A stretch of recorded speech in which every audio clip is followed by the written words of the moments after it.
Hola, buenas, Emanuel Hernández aquí. En este video voy a presentar dos casos distintos donde la ética aplicada juega un papel fundamental, aunque se desarrollen en contextos totalmente diferentes. Ambos nos muestran cómo los diferentes dilemas éticos pueden ser complejos, cómo influyen factores externos en las decisiones de las personas o de los estados y cómo la ética aplicada nos ayuda a analizar esas situaciones desde una perspectiva moderna. En el primer caso, podemos ver un dilema de la ética ambiental, de la ética pública internacional relacionada con el Acuerdo de París sobre el cambio climático. Y en el segundo caso, tenemos que le pertenece a la ética profesional, militar, social, analizando las decisiones del batallón policíaco 101 durante la Alemania nazi.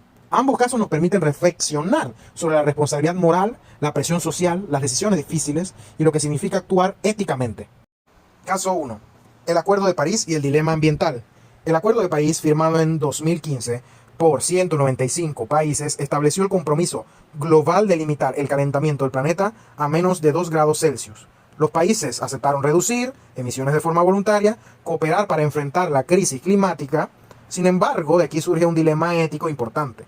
Muchos de los países firmantes son naciones en vías de desarrollo, que aunque dependen de industrias contaminantes para fortalecer sus economías y sacar a la población de su pobreza, tienen la intención de aportar al cambio climático de manera positiva. Pero esto genera una tensión moral muy clara. Por un lado, están los que priorizan proteger el medio ambiente para evitar daños irreversibles a las generaciones futuras, y por otro lado están los que dan prioridad a que estos países más pobres se desarrollen, generen empleo y reduzcan las desigualdades. Además de esto, tenemos que tener como contexto que existen responsabilidades históricas por parte de otros países que hoy en día se consideran desarrollados del primer mundo, principalmente Europa y Estados Unidos, que lograron su desarrollo gracias a la industrialización durante el siglo XIX y XX, un proceso que generó enormes cantidades de contaminación. Ahora, quienes menos contribuyen al problema se ven obligados a hacer sacrificios económicos mucho mayores. Esto plantea la pregunta ética: ¿es justo exigir lo mismo, el mismo esfuerzo a países con realidades difíciles y a países con circunstancias que son favorables, pero que en sí ya estuvieron directamente involucradas con la contaminación y el cambio climático? ¿Es justo exigirle los mismos esfuerzos a países con realidades tan distintas? ¿Cómo se aplica la ética aplicada aquí?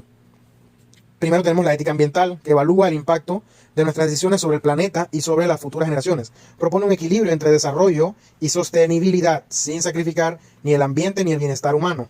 También podemos decir que la ética pública internacional analiza cómo los estados deben actuar en conjunto, promueve la justicia climática y exige que los países desarrollados, que tienen un compromiso ya histórico, apoyen a los menos desarrollados con financiamiento y tecnología. En este caso podemos decir que el dilema del Acuerdo de París demuestra que la ética no solo es individual, sino global, como en el mundo en el que vivimos actualmente, que está globalizado, conectado, y que todos tenemos que trabajar de manera colaborativa para lograr metas en común que nos beneficien a todos, como lo es prevenir una crisis climática.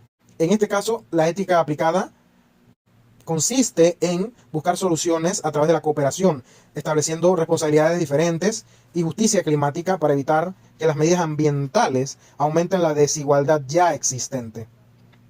Mientras que el primer caso se centra en las decisiones de los estados por el futuro del planeta, el segundo nos lleva a un escenario completamente distinto: las decisiones individuales en tiempo de guerra, la presión de grupo y el papel de la ética profesional frente a las órdenes inmorales. El caso 2 nos lleva hacia el batallón policíaco 101 en la Alemania nazi.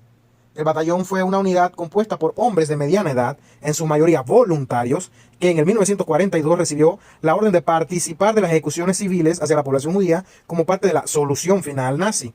El historiador Christopher Browning, en su obra Ordinary Men, Hombres Ordinarios, demuestra que estos hombres no eran fanáticos nazis ni soldados de élite, sino que eran personas comunes. El comandante les ofreció una excepción de cometer estos crímenes y convertirse en asesinos, y quien no quisiera participar de las ejecuciones se podía resistir y servirle a su país de otra manera sin sufrir castigos.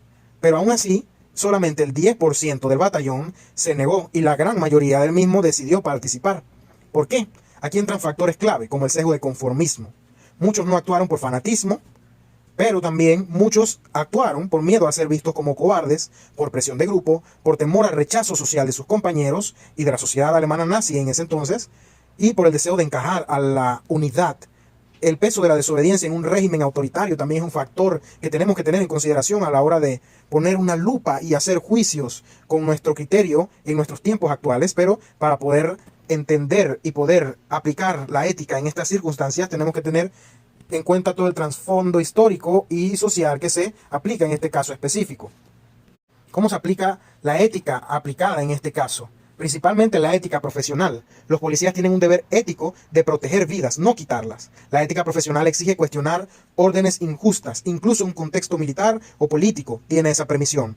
La ética militar o de servicio público también nos dice que debemos obedecer órdenes, pero que éstas no nos eximen de una responsabilidad moral. El deber no es absoluto cuando se enfrenta a violaciones de derechos humanos, y principalmente la ética social, sobre todo con el tema del sesgo del conformismo, ayuda a explicar cómo la presión de grupo influye en decisiones, en este caso trágicas. En este análisis podemos darnos cuenta que las estructuras que promueven la autonomía moral y el cuestionamiento ético se ven reducidas por el sesgo del conformismo.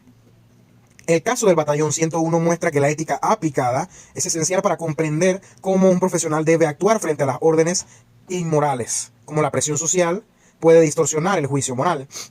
Por ejemplo, muchos soldados y altos mandos durante la Alemania nazi, luego de la guerra, a la hora de ser enjuiciados en los famosos juicios de Nuremberg, testificaron y aseguraron que ellos fueron presionados y que solamente seguían órdenes. Pero como lo decía antes, la ética militar nos indica que obedecer órdenes no nos exime de la responsabilidad moral, sobre todo en temas de derechos humanos y de su violación. Esto deja en claro que, más allá del contexto, se tiene que tener en cuenta factores sociales intrínsecos que tenemos que tener todos los seres humanos para poder ser éticos y actuar de manera ética. Ambos casos, uno ambiental y el otro militar, demuestran que la ética aplicada es una herramienta poderosa para analizar y tomar decisiones complejas. Nos permite entender no solo lo que ocurrió, sino cómo deberíamos actuar hoy, con justicia, con responsabilidad, con autonomía y sobre todo con moral, con conciencia del impacto que nuestras decisiones tienen en los demás. La ética aplicada no da respuestas perfectas, pero sí nos da un marco para pensar y actuar de manera más humana, más justa y más consciente.